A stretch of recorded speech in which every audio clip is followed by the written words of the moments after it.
So a day after being sent to judicial custody for 14 days, Team Rhea resorted to retraction route in their attempt to procure bail in a swift turnaround from the confession to the Narcotics Bureau team, where she reportedly admitted to paying for and procuring drugs for Sushant Singh Rajput and even consuming recreational drugs. Now Ms. Chakravarti said that the NCB had in fact forced her into incriminating statements, into making incriminating statements. But the question now is, Rhea may retract her admissions. Can she refute the evidence? Evidence in terms of call records, her own brother's confession, the statements made by the co-accused, and last but not the least, remember the drug chats. Over 58 chats that Times Now told you about, where she clearly is talking about procuring banned substances. The NCB may have coerced her into making a statement, but who coerced her into making those chats? You're watching the News Hour at 10, debate number 2 on Times Now, Super Prime Time.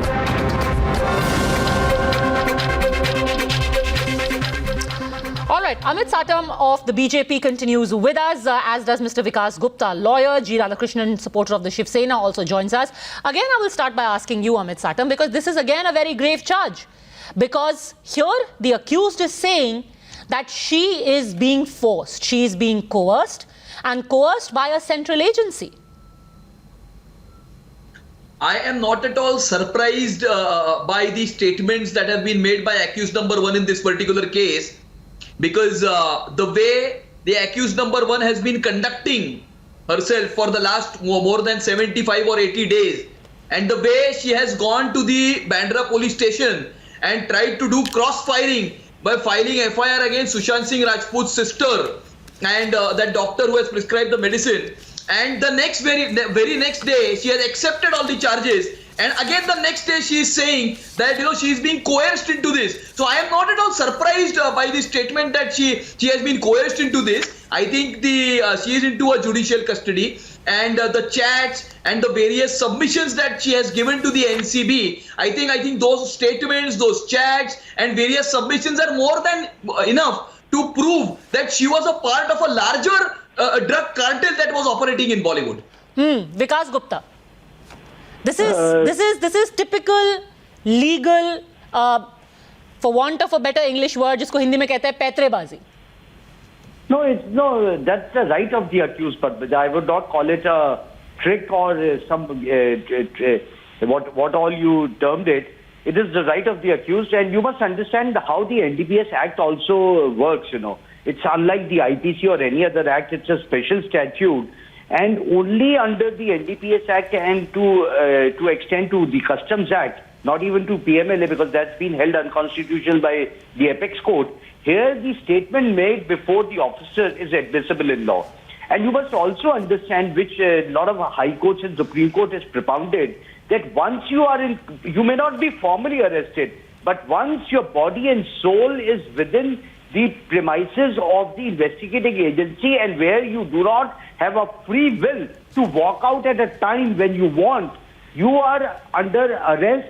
That is presumed to be arrest, and any statement made to these officials under duress or coercion can be retracted at a later stage. Sir, stage. let me ask you this very simply. You have given all the legal points. I am telling you this very simply. In her bail plea, basically Rhea Chakravarti says this, that you could not establish that I spoke to the drug peddlers.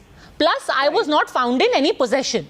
But Absolutely. Call records, and let's break that story now. There are call records that directly show how there were communication between her brother and people who possessed and sold drugs.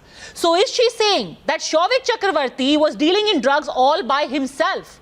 Is she throwing her own brother under the bus?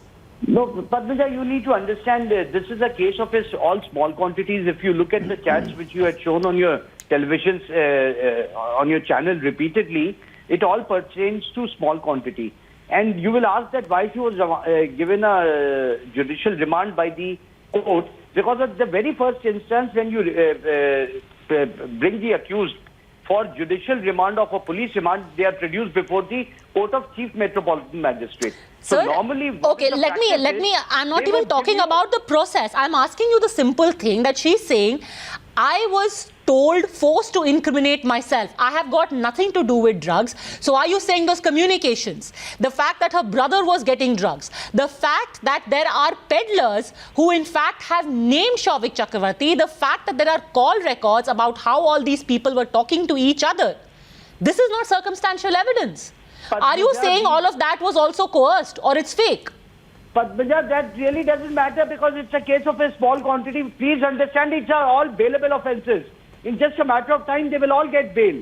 The other three co-accused have already been granted bail in this same FIR. And there is no recovery, there's no mental culpability that the onus shifts on the accused. Okay, Mamta Kale, these are all, this is a weak case, and even this confession that was being spoken of, which seemed to be the only strong thing, Riya Chakravarti says, was coerced.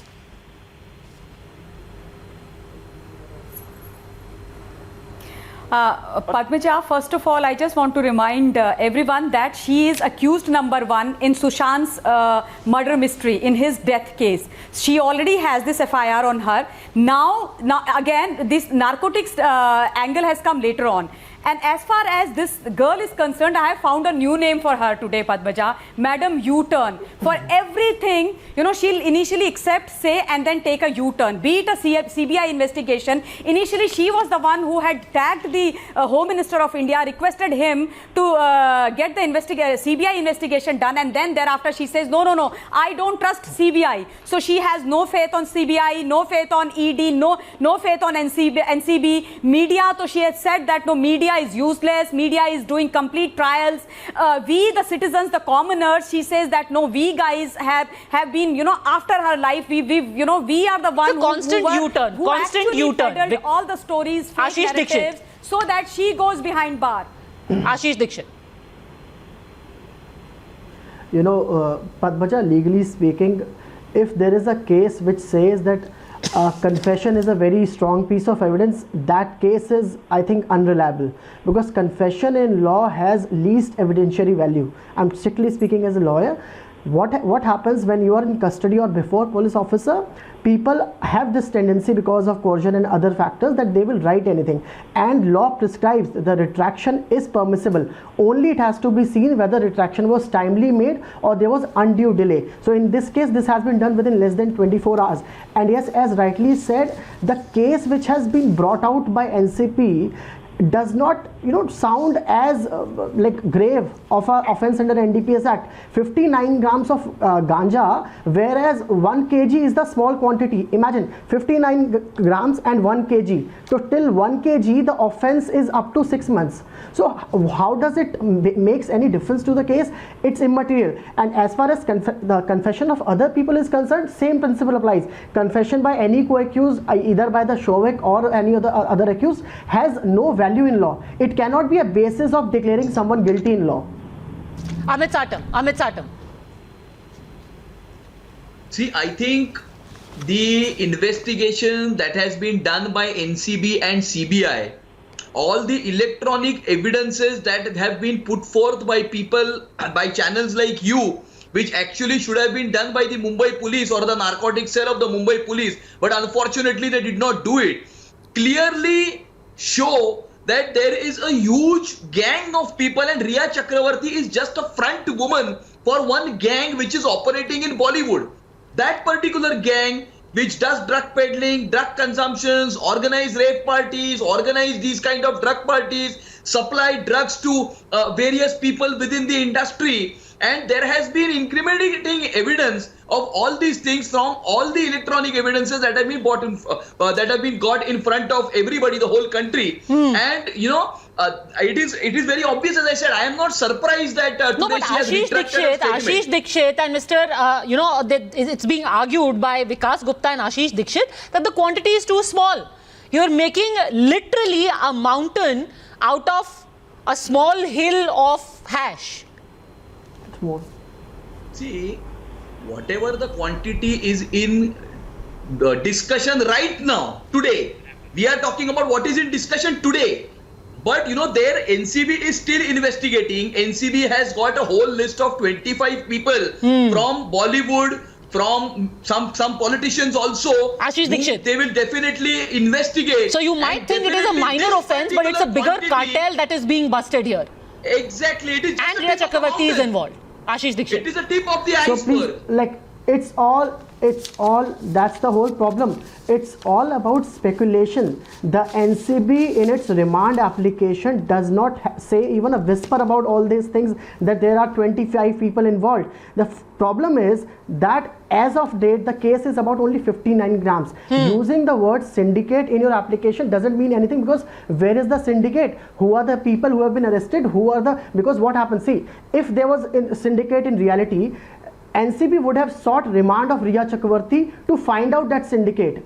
Sending her to judicial custody shows that they don't have anything to investigate. Okay. This is a clear case of harassment, nothing else. The statement by the Narcotics Control Bureau director clearly states that we have got all the information or most of the information that we want from Riya Chakravarti, and on the basis of that information they will do detailed investigation which will expose the iceberg, and the tip of the iceberg is seen today. But All right, so later we've on seen the after this tip of the iceberg, but the bail hearing is going to come up tomorrow morning at 10 a.m. and the rest of the iceberg should be revealed by the Narcotics Control Bureau by way of the evidence that they have. That's what will give this case legs to stand on. I'm out of time, so thank you very much, all gentlemen and Mamta Kale, for having joined me. Tomorrow morning, we are going to be following what happens. It's a big day also, because at 3 p.m., the Municipal Corporation of Mumbai also has to respond to the Bombay High Court about the demolition carried out at Kangana Ranaut's premises. Stay with us. See you.